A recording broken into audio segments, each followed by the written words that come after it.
العيد مش بس فتة، عملت لكم بقى 3 تتبيلات مختلفة كلهم احلى من بعض. التتبيلة التالتة لا غنى عنها. اول تتبيلة بقى تتبيلة البفتيك، معايا بصلاية وطماطمايه فرمان فرم ناعم بالشكل ده، هحط عليهم صويا صوص وبيضتين، هتبل بعد كده بملح وفلفل اسود وبهارات لحمة ومش اكتر من كده.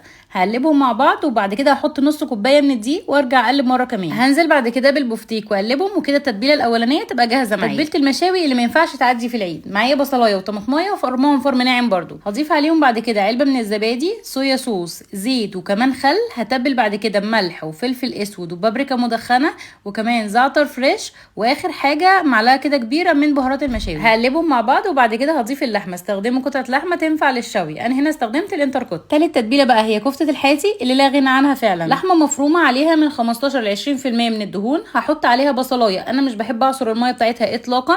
هتبل بعد كده بملح وفلفل اسود وبهارات كفته ومش اكتر من كده. نص معلقه صغيره من البيكنج باودر ومعلقتين كبار من البقسماط. عجنوها بعد كده كويس لحد ما توصل ان انسجه اللحمه تبان بالشكل ده. شكلت بعد كده الكفته على السيخ، عايزه اوريكم قد ايه هي متماسكه ومش بتقع من على السيخ اطلاقا. برصها بعد كده ما بين اكياس نايلون بالشكل ده وبحطها في علبه في الفريزر او بستخدمها على طول. 3 تتبيلات احلى من بعض، جربوهم وهسيب لكم طريقه التسويه بتاعت كل حاجه فيهم في الكابشن. كل سنه وانتم طيبين.